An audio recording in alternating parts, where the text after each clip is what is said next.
جن کو نہیں جانتے نہ جاننے والوں میں رہنے نہ دے. جن کو نہیں جانتے، دوست ہے جی فلانا ہے، اس کا ملنے والا، ان کے یہاں جا رہے ہوں، میں رات وہاں رہا ہوں. نہ، لڑکی کے معاملے میں بہت احتیاط. نہ جاننے والوں میں، جن کے بارے میں صحیح طرح پتہ نہیں ہے کہ وہاں حفاظت ہوگی یا کوئی بد اخلاقی کی بات تو نہیں، وہاں رہنے نہیں دینا. جہاں حفاظت اور پردہ نہ ہو، دھیان سے سنیں، جہاں حفاظت اور پردہ نہ ہو وہاں بالا خانوں پر لڑکیوں کو رہنے نہ دے. بالا خانے کا مطلب اوپر کی منزل.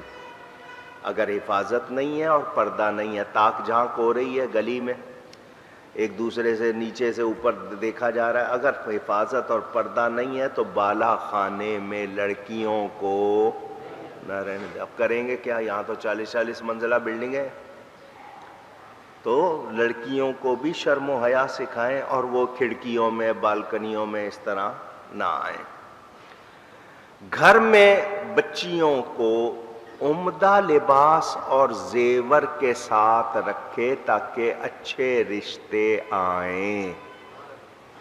لڑکیوں کو اچھا لباس پہنا کے رکھیں، ان کی حالت اچھی رکھیں تاکہ لوگ جو ملنے جلنے والے آپ کے رشتہ دار وغیرہ آ رہے ہیں وہ دیکھیں، پسند کریں اور اس کے رشتے آئیں.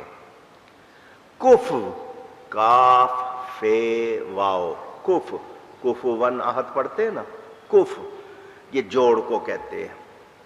جب کف یعنی اچھا جوڑ دین، قوم، سیرت، صورت کے لحاظ سے ملے تو نکاح میں دیر نہ کرے. نکاح میں دیر، آواز آئے زور سے.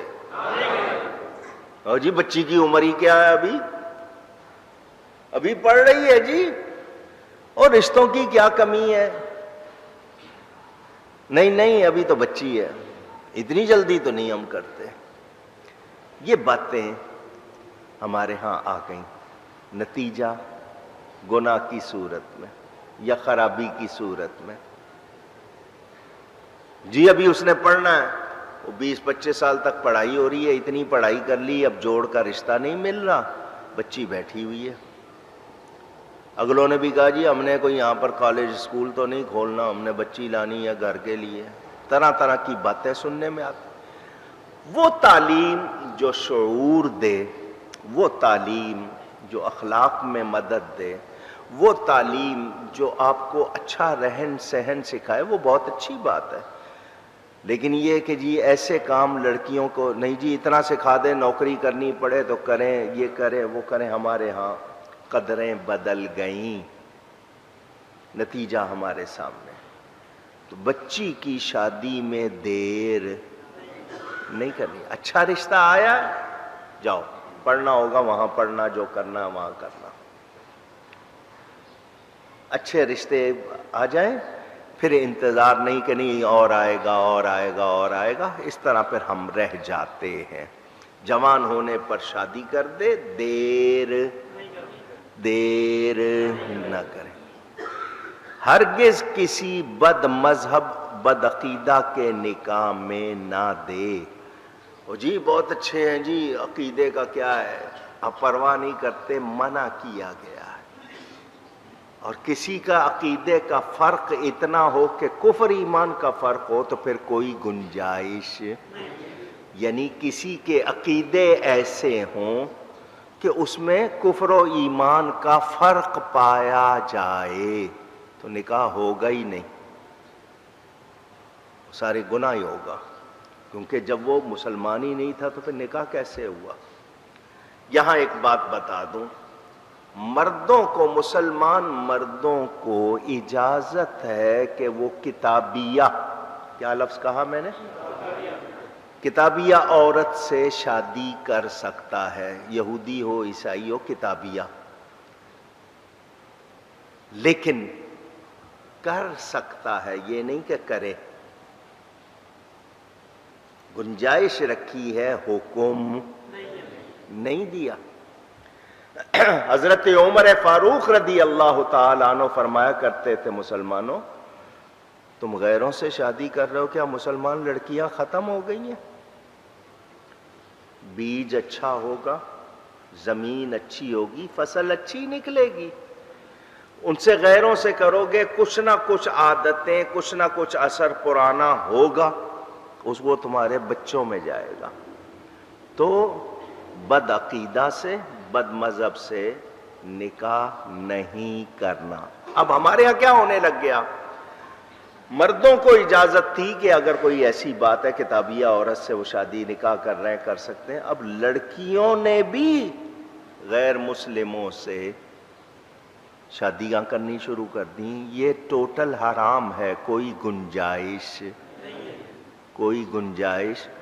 دنیا کا آپ کا وقت گزر جائے گا، آپ کسی کی نہیں سنیں گے، دین کی نہیں سنیں گے، پرواہ نہیں کریں گے، دنیا کا وقت گزر جائے گا.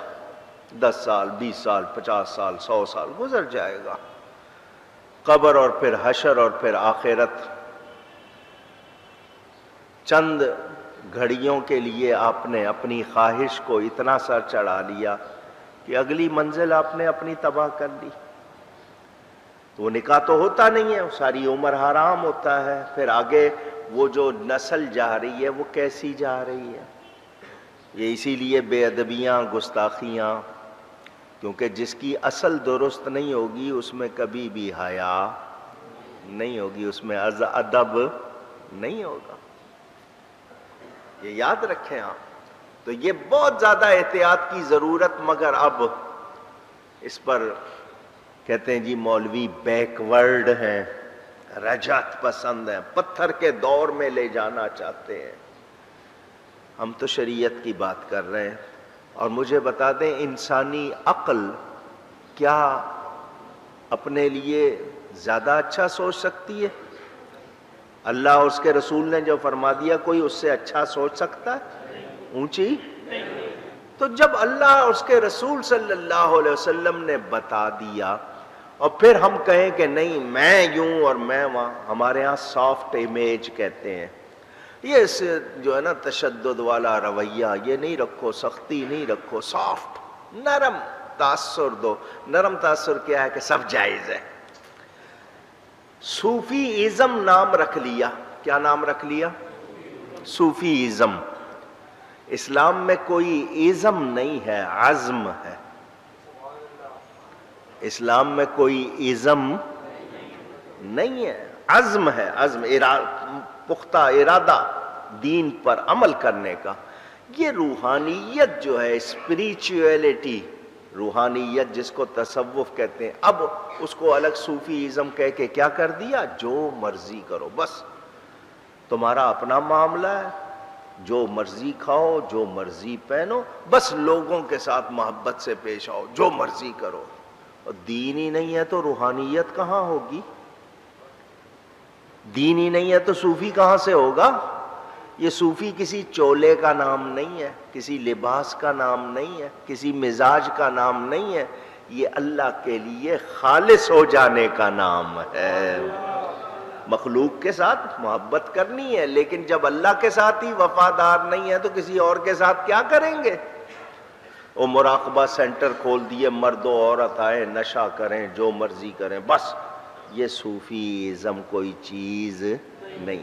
ہاں تصوف اور روحانیت جو دین میں ہے، وہ دین کے بغیر، یعنی شریعت کے بغیر کوئی صوفی اور طریقت وغیرہ ہو سکتی نہیں. یہ جو کچھ لوگوں نے شور مچایا تھا، صوفی کی طریقت اور ہے، مولوی کی شریعت اور ہے، یہ لوگوں نے اپنے حرام کاریاں کرنے، غلط کاریاں کرنے کے لیے یہ باتیں کرنا شروع کی کہ نہ مولوی کو سنیں گے، نہ فتوے لگیں گے، اپنی مرضی کرو.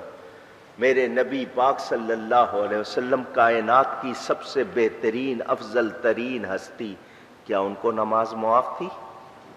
پوچھ رہا ہوں. حضرت یونس علیہ السلام مچھلی کے پیٹ میں نماز پڑھ رہے ہیں، حضرت ایوب علیہ السلام سخت بیماری میں نماز پڑھ رہے ہیں، اور آج کہا جائے کہ نہیں، جو مرضی کرو. کربلا کی باتیں سنتے ہو، امام علی مقام نے آخری بات کیا کی کہ مجھے نماز پڑھ لینے دو. اور ہم کہیں کہ نہیں جی مولوی کی نماز اور ہے، صوفی کی نماز اور ہے. عجیب باتیں. اور جی تمہارا ذکر اور ہے، ہمارا ذکر اور ہے. یہ اس طرح کی باتیں کیوں کرتے ہیں؟ کہ یہ شریعت کی پابندی کرنا نہیں چاہتے، اپنی منمانیوں کے لیے راہ کھول رہے ہیں. ایسی کوئی گنجائش نہیں. جو شریعت کا پابند نہیں ہے وہ صوفی نہیں ہے. یہ جو نئی ٹرم نکالی نا صوفیزم، اور اس میں سب کچھ جائز کر دیا ہے، اس کا ہمارے سے کوئی تعلق نہیں. اسلام میں تصوف ہے، روحانیت ہے. بلکہ یہ کہ عام آدمی تو فرض واجب پڑھے گا، صوفی تو نفل بھی نہیں چھوڑے گا، وہ تو نفل بھی بہت زیادہ پڑھے گا. تو چھوٹی سے چھوٹی بات میں زیادہ خیال رکھے گا اللہ کی فرما برداری کا. مخلوق سے محبت اپنی جگہ، لیکن عقیدہ نہیں ہوگا تو صوفی ہو سکتا نہیں. یہ یاد رکھنا ہے. تو یہ 80 باتیں میں نے آپ کو سنائی ہیں. کتنی؟ 80 باتیں. یہ ماں باپ کو کرنی ہے اولاد کے لیے. اگر آپ نے دھیان سے نہیں سنی ہے تو ریکارڈنگ دوبارہ سنیے گا.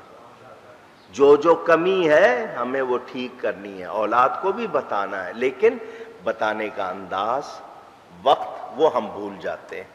چھوٹی عمر میں نہیں بتائیں گے، بڑے ہو جائیں گے تو یوں کرو. پہلے غلط عادتیں ڈال دی، اب ان کو کہہ رہے ہیں سیدھے ہو جاؤ، تو کہاں سے سیدھے ہوں گے؟ اچھا خود غلط کر رہے ہیں، ان سے چاہ رہے ہیں کہ وہ صحیح کریں، تو یہ کہاں سے ہوگا؟ آپ اس کے سامنے سگریٹ پئیں اور کہیں کہ وہ سگریٹ نہ پیے تو ایسا ہوگا؟ پوچھ رہا ہوں. آپ گالی دے رہے ہیں اور چاہیں کہ وہ گالی نہ دے تو ایسا ہوگا؟ پوچھ رہا ہوں. تو آپ کو اپنے آپ پر بھی کنٹرول رکھنا ہے. آپ قرآن نہیں پڑھ رہے، آپ نماز نہیں پڑھ رہے، آپ نیکی نہیں کر رہے، آپ سچ نہیں بول رہے، اس کو کہہ رہے ہیں کہ وہ کرے، کیسے کرے گا؟ تو ہمیں اس بات کا خیال رکھنا ہے. ہر باپ، ہر ماں بچے کو کہتے ہیں دیکھو قرآن میں ہے ماں باپ کو اف بھی نہ کہو. بالکل ٹھیک ہے ایسا قرآن کا بیان ہے، کوئی شبہ نہیں. لیکن ان ماں باپ کو اولاد پر کیا کرنا ہے ان کو بھی تو یاد ہونا چاہیے.